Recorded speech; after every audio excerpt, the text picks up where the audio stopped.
Our next speaker presents herself as an agile coach, mentor and trainer. She's dedicated to fostering psychological safety and responsibility and accountability in organizations, and is trying to change the world by helping people work better together and not least to feel better about themselves. Gitte Klitgaard.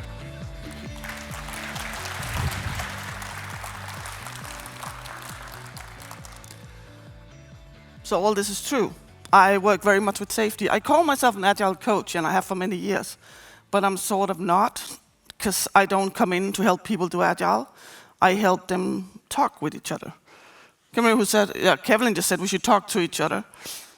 Yeah, if people talk to each other, I wouldn't have anything to do. So that's a lot of what I do. I come in, I help people talk, I help them collaborate, and I work very much with safety. Niklas mentioned in his talk, we need that safety to be able to experiment. And the way the world is now, it's moving faster and faster. We need to be able to move fast. We need to be able to take risks. And if we don't have safety, we're not going to do that. I was lucky enough to be part of the Art of Agile Development second edition, where I wrote a part about team safety as well. Otherwise, I speak at conferences. I have my own company right now. I'm working for SVT. We are just about to, I'm working with the IT crowd, of course. I like tech people. So we're gonna be kicking off the Olympics for the next year, next week. Because you have to take time to develop stuff. Yeah, I'm part of the big part of the German community where I organize coach camps. I have my own company, Native Wired. So if you find Native Wired anywhere, it would be me. I got super annoyed in, when was this, 22, when I tried to go on GitHub and somebody took Native Wired. Until my colleague came the next day and he's like, have you seen who has it? Turned out it was me. I had made an account in 2016 and forgot all about it. One of the things I've realized the last years is that I've been working a lot with management and leadership. Last year I did a talk at Agila Sverige called We Need More Managers. And some people actually went up to the organizer and said, it's so nice that you also bring in these kind of talks. Finding it very provocative title. But I find that we do need more managers. We have been kind of cutting managers away because the team can do all these things because they're autonomous. They can just do this, it's fine. We don't need all these managers. Besides, managers are overhead. And yes, some managers are overhead. Some managers spend a lot of time on stuff they shouldn't spend time on. But there are also great managers out there. And if we can have great managers, if we can have organizations that have great managers, then we can make a lot better things. So if I look at the industry right now, I see two trends. One is that return on investment has to happen super fast. Like you used to invest in a company for years, and then because you believed in it, and you'd see, maybe if you were lucky, it would give money, or maybe you'd do a little bit more. But right now, it's like, okay, I've had this stock for a month, and nothing came out of it. There's this fast, and because it's fast, it's become so much about reducing cost, and also making money, but reducing cost. That's an easy way to do it. Because like if you fire half your people, you reduce cost. That's going to give trouble later, but that's later. We'll get a result right now. That also means that we cut away a lot of long-term investment. And what I'm seeing now, for instance, is that the budgets of education in many companies have been cut to 1/10. We don't invest in our people. And a lot of the things that they actually need to do, we don't invest in because it's people skills. And you know, since they're all people, they know that. So we can see at Netflix, for instance, and Prime and all, they will have some season, and if it's not good within the first 2 weeks, they will cut it. And there'll be no more seasons.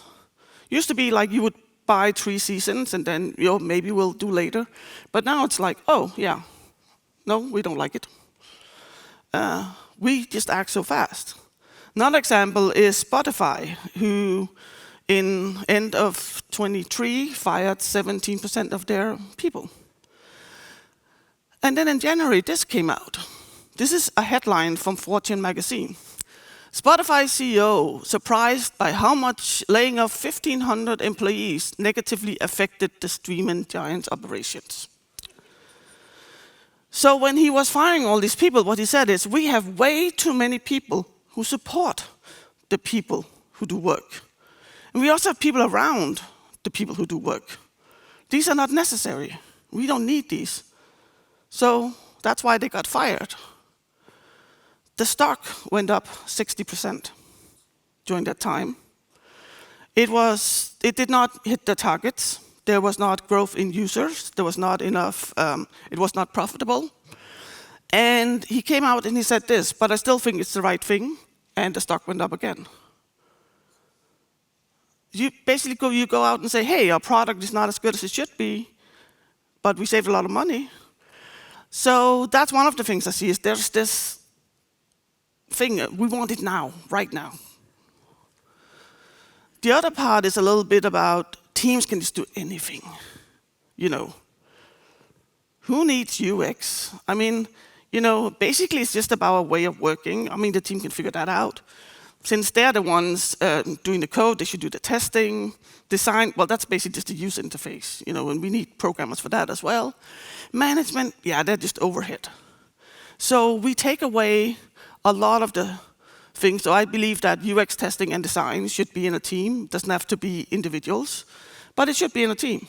That's great, but don't just say, now you can do all these things. Same with the management part. There are things from management that will work in a team, or from classical management, and there's stuff that won't. I also put in a third one, since I need to do AI. It's like, AI could do all the things. It's going to be interesting with the pipeline, for instance, because if AI can go in and we don't have junior developers, what is going to happen when the old developers die? Which is now happening because we had IT for so long. So there's like all these things where like we fire people, we still want to we want to make money fast. But the good thing is we have magic. I know Linda says that there's a little bit of magic. She doesn't really believe in magic, but there are numbers. So the reason I talk about magic is because we have too much ta-da when we look at how our industry is working. Let me see, I can remember the order I put them in. Now you're a manager, ta-da. On average, from a person becomes a manager till they have their first training that's relevant to management is 9 years. Yep. I have worked with many managers. A lot of them don't know how to have a difficult conversation. I've asked people, can you fire someone? Well, in Sweden you can't, but that's different. Can you fire someone? Because if you can't fire someone, you should not be a manager. If you like firing someone, you should also not be a manager, but that's a different thing. But it's like you just come in, and sometimes we also say, hey, you are the best programmer we have, you should work with people. We also push a lot on the managers. Because, you know, then we can cut away some process departments and stuff. They can also develop the process. I've been a manager for a bit where we were developing, how do we scale people? How do we do this? How do we do that? What numbers do we put on them when we evaluate them? And of course, you can do all this and take care of people as well. Same with teams. You're empowered. Ta-da! That happens a lot. There's a book by, I forgot, Diana Larsen and Tricia Broderick. And one of the things in there, it talks about, it's called leading without blame. And one of the things is, it's not enough to go up to say someone, you're empowered, and then walk away. That's not how it works. But the other part of it is, what I've seen several places, is we also have hands-off management. So when people come for help, when the teams come for help, you figure out, you're empowered. You make the decisions. And again, the UX and design, of course you know how to do this. You know, why can't you replace someone that people spent 5 years in university to learn? How hard can it be?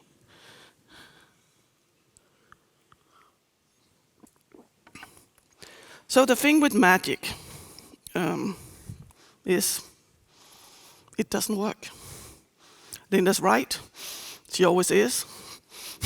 Well, almost always. Linda's my big role model. We've known each other for more than 20 years, and a lot of my work stems from stuff I learned from her. If we look at managers, we have fewer managers with more work. This means that managers get stressed. There's a higher likelihood of having stress, of being sad, of being angry, if you work in a manager position. They don't always have the tools. And when I talk about tools, I mean skills. So there are the people skills that are underrated, like how do you talk to someone in a situation where you might need to fire them, which is also a hard skill to fire someone. How do you handle conflict? How do you show empathy? How do you help a team actually communicate? It's underrated because it's just these people things. And there's the other part of it is like, what about work law? Work law is different from every country, and very often we have people from different countries. That's something that's super hard, also super boring, but that's a different matter. There is not a lot of self-reflection because there's not time for it. In general, I think as humans, we are not very good at self-reflection. It's optional to learn from our failures, but it's also optional to learn from our successes. But one thing that's super, super important for managers is to stop up and reflect about how the things you're doing, how it works. And there's a lack of support. In many, many organizations I come into, I work with first, second, and third level managers. And there's a lack of support. There's a lack of support in believing in them, providing trainings, providing mentoring. But still, you have to do all these things, which is super, super hard. But it's also super hard to be employees nowadays. So the numbers, well, there's no numbers on here, but if you want the slides, they will be on speaker deck, and there'll be numbers at the bottom where you can contact me. So Gallup makes a report every year called State of the Global Workplace. And in that, every single year since they started, things like mental health have gone down, engagement has gone down, disengagement have gone up. So people are feeling worse and worse every single year when you look at this. Stress is on the rise. If you look globally, it's 41% who said they were stressed yesterday. In Sweden, I think it's about 30, so a little bit less. Loneliness is on the rise. 20% of the global workforce feel lonely. There's a tendency to people working remotely fully to be more lonely. And like Lisette said, you need to check in with each other, for instance. Every morning, check in with each other, do something. Because if you just sit apart, which is how we do remote work a lot of the time, it's like, ta-da, now you're remote, you're sitting in separate spots. You can become lonely. So it's higher if you're that, but even people who go into the office, it's 15%. About 12% of the Swedish work population are lonely. There is less engagement, and there is more disengagement. So the report distinguishes between disengagement, not engaged, and engaged. Not engaged is the, yeah, I go to work, I go home, it's fine, everything's nice. You're not really engaged in your work, but it's fine. Disengaged means you're actively disengaged. Quiet quitting, for instance, is an example of disengaged. That you will break things, whether it's relationships or code or whatever, maybe not on purpose, but more and more people are being disengaged. And fewer people are being engaged. Sweden is pretty good at this. We have 35% in Sweden who are engaged, whereas Europe has 13% of people are engaged in work.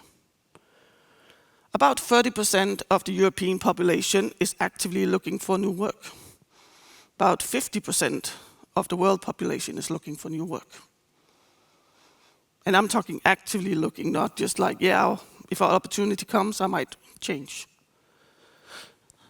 So we're not really in a good state. There are things like, one of the reasons Sweden is high on, or rather lower on disengagement, is we have work laws that are actually followed. Which is good, but that can only bring you to being not engaged. It will take you from disengagement to not engaged. It can't bring you to engagement. Same with laws, money, stuff like that. It won't bring you to the engagement that we want. And we want the engagement, because engagement is what gives us the good stuff. So research shows that it will give us higher profit, it will give us lower retention rate, people are not going to change companies as much, it will give us less support, because we make things better. So this is like the official ones. What I also see is that you get more innovation. You get more of the creative things if people are engaged. Because if you are not engaged in work, it's just like, yeah, you just go, you do what you do.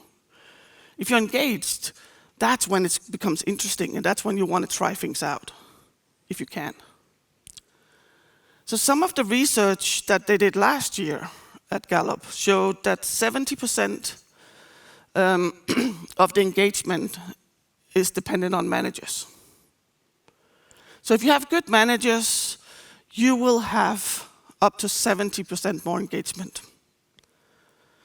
If you have good practices, the so-called best practices, which I don't like, I like good practices because what's best?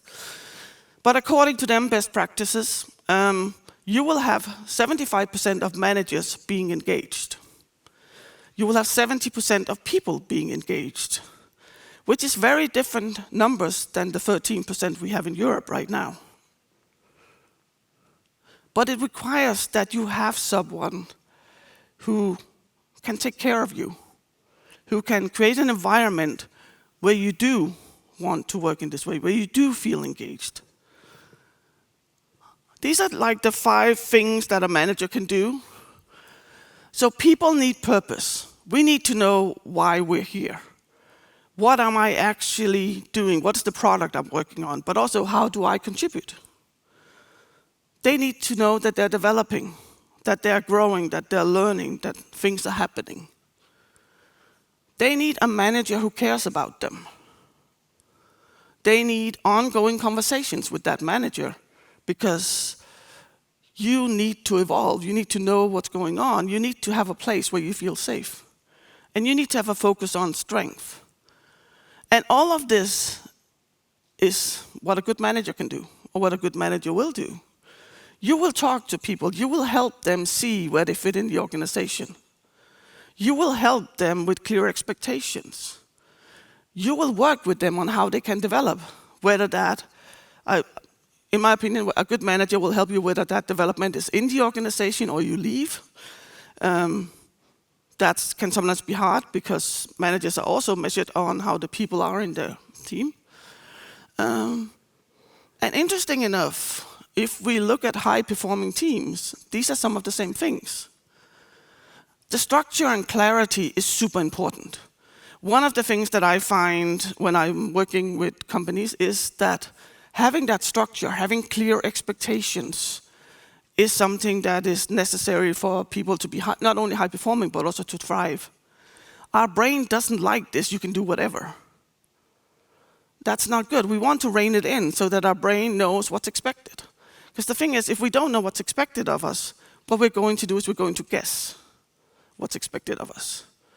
And sometimes we guess right, but mostly we don't, because we can't read other people's minds. We want the meaningful work. We want to contribute to something that's bigger. We want to know that we have impact. The dependability is, can you depend on this team? If the team says they will do something, will they do it? Or tell you if they can't? And the biggest thing is psychological safety, which I only discovered in 2017, but I have worked with all my life. If you have a safe environment, you do the things that is required to have high performance. You take risks. You make mistakes, and you talk about them. The thing is, we all make mistakes all the time. Some people, I don't mistakes. I'm like, will you remove the backspace from your computer? No, we all make mistakes. The difference is it safe to make mistakes? Do we get blamed? Do we get fired if we make mistakes? Do I dare speak up? What if I just came from university? Do I dare speak up in a team? What if I'm just the UX and everyone else knows how to code? Do I dare speak up if I see something that's different? That's part of what psychological safety does. There's asking for help. The first time I worked with this in a big scale, one of the things we found out was that very senior developers do not like to ask for help. Because I am supposed to know. I've been at 10 years, I'm supposed to know all these things. No, you're not, because we can't. Our brain is really bad at remembering. We might think we're good at remembering, but we're not. So, if you don't remember something, that's okay. But because they were seniors, they were afraid to do that. They were also super afraid to give feedback, because what if I hurt someone? So some of the stuff I've been working with teams have been giving and receiving feedback. How do you give feedback? How do you receive feedback? Because if we don't give feedback, how are we going to learn if we're doing something wrong? Or if we're doing something well? And that feedback can be from the code, we have tests and stuff, but it can also be from people. And when senior developers start asking questions and start talking about their mistakes, it becomes more safe. Because you're like, oh yeah, I mean, he worked with this for 10 years and he doesn't know everything. Maybe it's okay for me. So we need these things to have a good organization. And a lot of it is something that a manager can contribute to. So what is a great manager? That's of course the good question. A good manager has 3 kinds of responsibilities. Well, all managers should have. One is to the company. You have a responsibility to the company you're in because they hired you. That's basically it. It's your job to serve the company. You have a responsibility to individuals and to teams. And some things we often forget is you have a responsibility to yourself. So if we look at the company, for instance, it's your job to create an environment where you get the most out of your workforce, where you communicate the goal and the strategy so we're heading in the same direction. You are kind of the company's man, and that's how it is, or woman. If we look at individuals, it's very much about giving them an environment where they can think, where they can create, but also a place where they feel safe and they feel cared for. And for ourselves, there is the reflection. As a manager, there's the reflection all the time. There's also reflection with your team, reflections with your people. And then there's the self-care. We talk about this very often. We talk about, hey, yeah, put the oxygen mask on yourself first. But we don't, because we don't die immediately. It will take a while before stress kills you, for instance. But it will. So if we look at a traditional structure, it would be like this. And we need to change it into something more like this. Where we have teams, we have a bunch of people working on something, 7 plus minus 2, as Linda says. But we also have a frame. And within that frame, that's where you can be autonomous, that's where you can be independent, that's where you can make your decisions. But you need to know what that frame is. And it will be very individual from company to company. Are you working on medical software? There are certain tests that need to be done. You might want to work a little bit more on quality if you're working on that than if you're making a web page for your local kennel club. There are very different things. Maybe you want everyone to use the same programming language. That's okay. You are the ones who figure out, what is this? What frame are we going to set up? And of course you're going to fail, because you're human.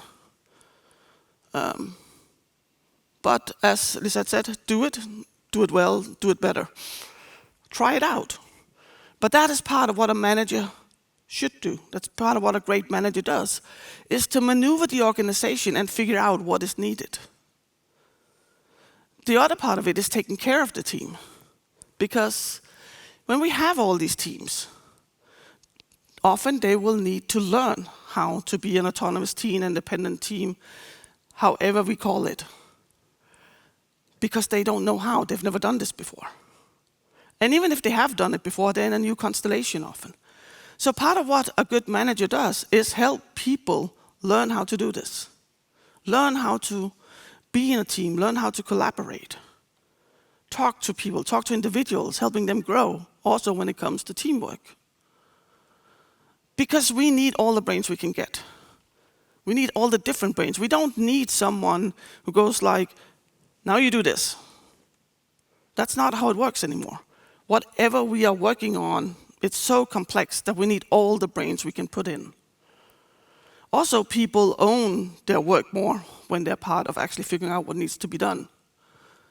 The manager needs to set the direction, but the teams are the ones that decide what they need to do. And the only way we can do that is to create an environment where people know what's expected of them, where they feel safe, where they feel somebody actually cares about what they do. So we often talk about, I've heard it so many times, we don't need management and they are micromanaging and stuff. That's true. We don't need people who micromanage. But we also don't need the other part, where it almost feels like you don't care. So I've been in many organizations where they have like, oh, we have an OKR process, we have KPIs, but they don't follow up on it. So if nobody follows up on what you do, maybe not even your own team, why bother? Why do you care about it? We need to have that follow-up as well. We need to have that care. Because we need it to be a team.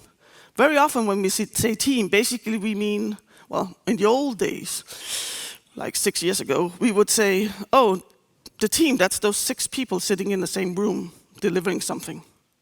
But very often it's 6 individuals sitting in a room contributing to the same product. We want people to be more of a team. And part of what you do as a great manager is to coach people into becoming a team. That's super hard, and not all managers have these skills. The good thing is with every single skill that a manager needs is you can learn them. And if you're a bunch of managers like here, you can help each other. Maybe you're not the one that's very good at helping people learn how to collaborate. Maybe you're the one that knows work law. Somebody needs to know that, and you can help each other. So even within management, it's good to have a team. You need to be a different kind of role model. Many of the, especially first-level managers that we have, are the good programmers, the good salespeople, the good whatever. Hey, you're super good at this. Let's make you do something else. It can give a problem. We call it the expert manager. The problem is, if you're the expert, you know that you're there because you're the best. So your brain knows that you're the best, which means that your developers are not as good as you. That also means that your ideas are better than their ideas because you're the best. And they probably aren't.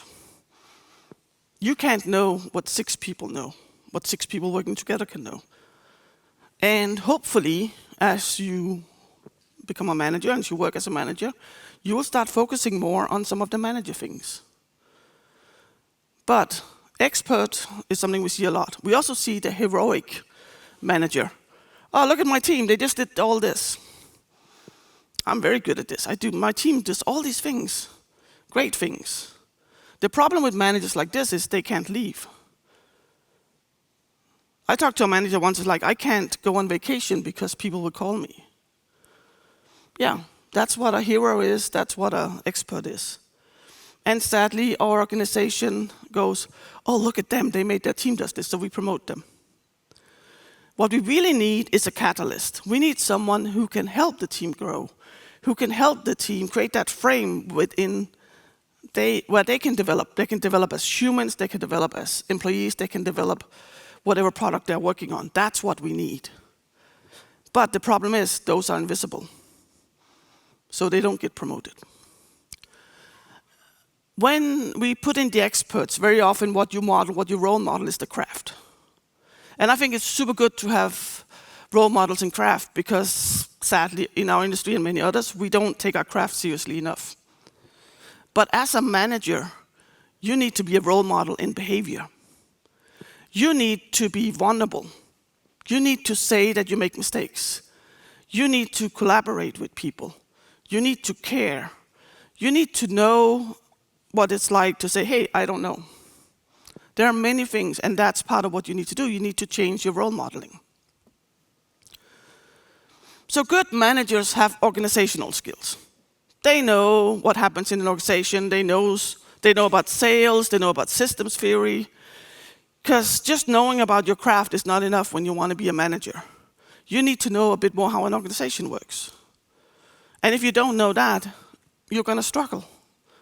One thing I hate as being a manager or not is the politics. I don't know how to get rid of that, sadly. But you need to know that. You need to also know, how can I frame things in an organization? You need to have people skills. You need to have empathy, which you can also learn. You need to be able to listen. You need to be able to have difficult conversations. You need classical management skills. How to run a meeting, how to make sure to follow up on things. There's a lot of things that you need to do. And then all the other things. There's so many things you would need as a great manager, so it will take time to get there. But there's plenty of things you can learn. There's things you can do. You can work together with mentors. You can work together with coaches.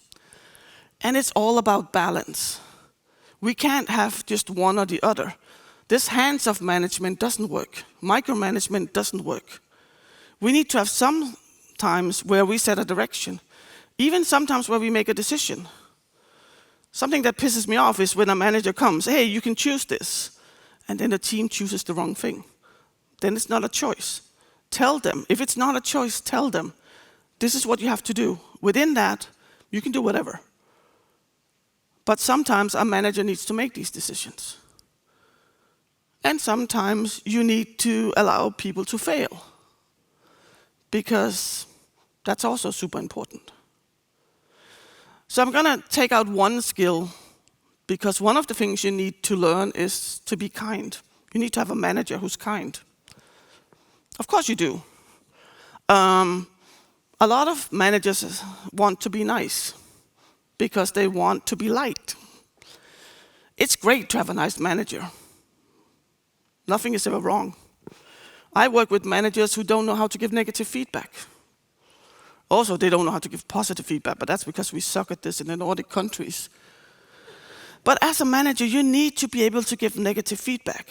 And you need to see this as being kind. How are people going to change and grow if you don't give them negative feedback? Yeah, and I know people call it constructive feedback, but I want my positive feedback to be constructive as well. But being kind, setting up those boundaries, saying no, doing it caringly, I think that is super important. But there's also a reason it's difficult, because there are so many things you would need to know to be the perfect manager. And it's hard. One of the things, for instance, is alignment. The more teams you have, the more they will need to align on some things. You don't want them to be too dependent on each other, but there needs to be some sort of alignment. You need to be a super good communicator as well. So if you just learn all these things, you'll be a great manager. Or when you learn all these things, come back and I'll tell you the rest. The thing is, managers also need support. So we need good organizations that support managers. We need a culture with trust and psychological safety. One of the things I see if there is psychological safety is that it's very often inside a team. It's super hard to have it in a company, but it needs to be there if you want a great organization. If you want to develop the truly great things, you need to have that trust and safety on a high level. one of my friends worked for an event company that just, there's a big event in India, and all of a sudden people couldn't get their badges. And I'm talking Indian big event. So that was like 200,000 people coming to this event, and you couldn't print badges. They still do blameless postmortems because they want to learn what happened. They don't want to blame the person who created the software and forgot to do something. They want to learn from it. And that is super important. You need to be curious. And that might sound like a strange thing, but curious can also be a way of learning about others and learning about yourself. Oh, you want a different solution? That's super interesting. Can you talk to me about what you're thinking here?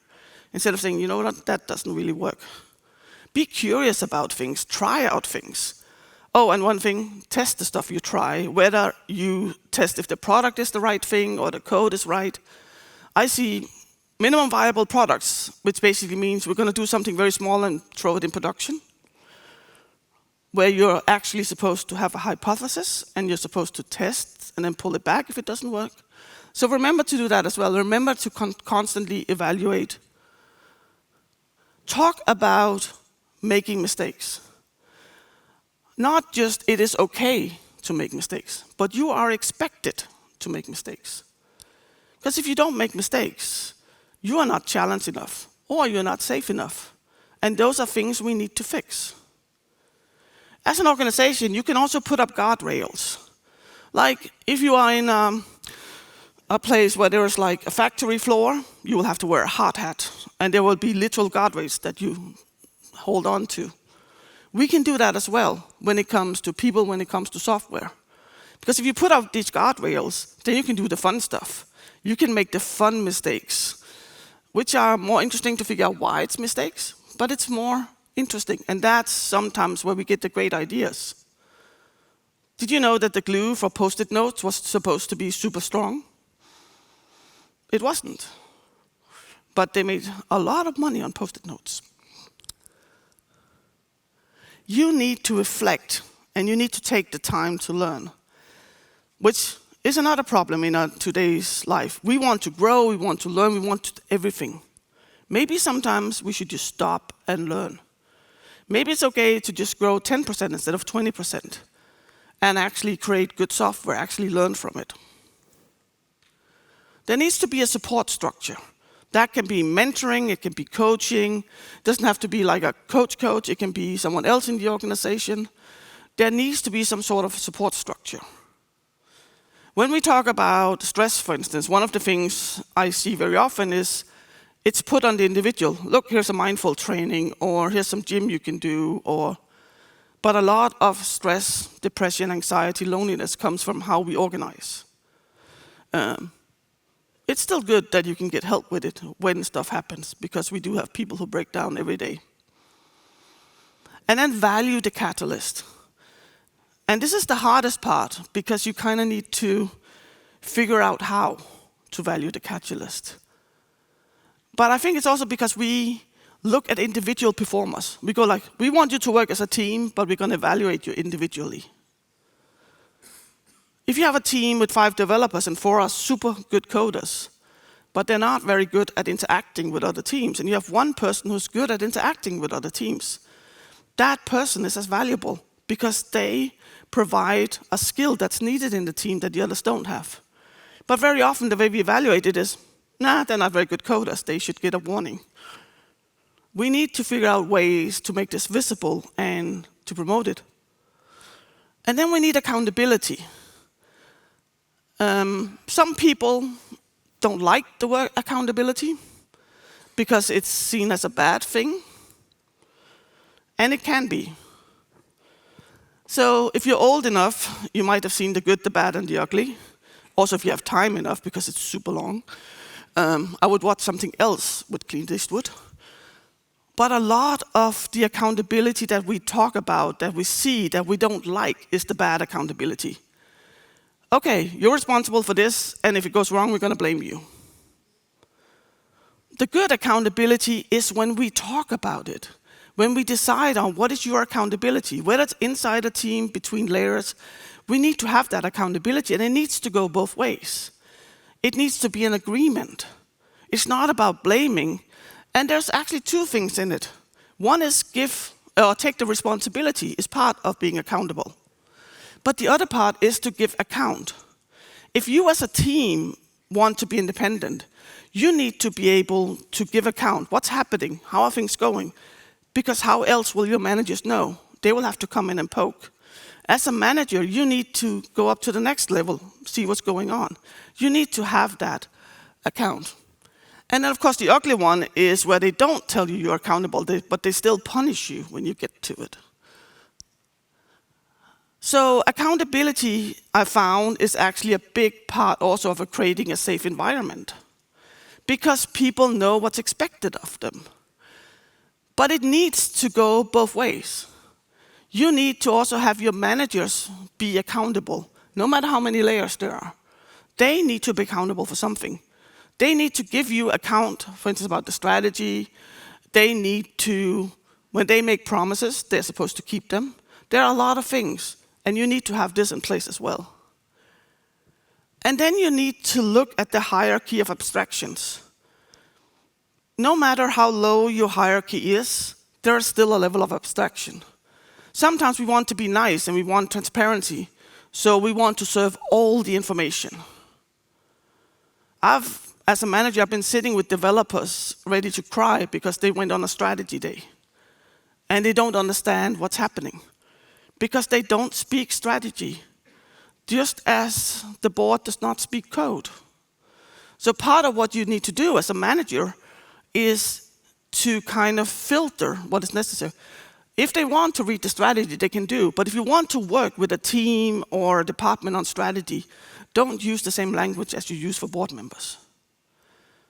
And again, as you need to go the other way, you need to take that information about, we make this really nice feature up into what does this actually mean up to the top.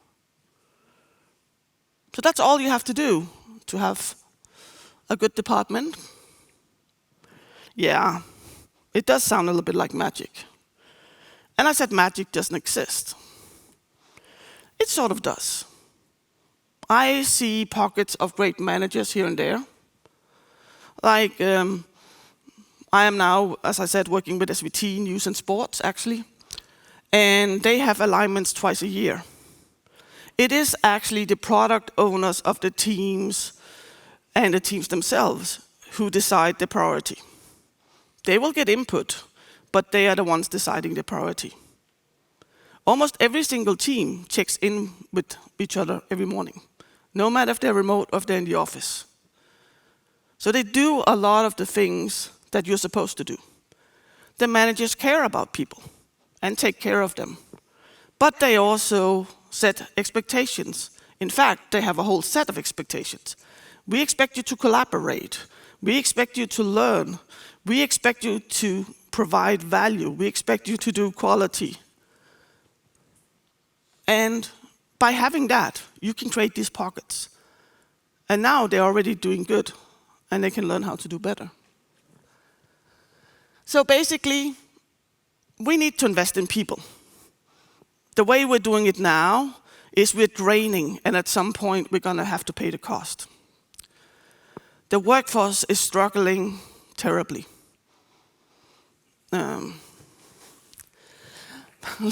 I just took from it. Magic is necessary but not sufficient. We do need that magic. We do need the magic of a team working well together, of having a connection between a manager and a person. But it's not enough. You need to have these learnings. You need to learn things. We need these great managers, and we need supportive organizations. We also need great teams. We need teams who are expected and will take responsibility and will learn and will grow. But most of all, we need to be kind. We need to be kind to each other, and we need to be kind to ourselves. One of the reasons we need expectations is because otherwise we have a lot higher expectations on ourselves. We usually have a lot higher expectations on ourselves than our surroundings, which also means that it's higher likelihood of failing. But by being kind, being kind to our surroundings, being kind to ourselves, being curious, we can create great workplaces. Thank you.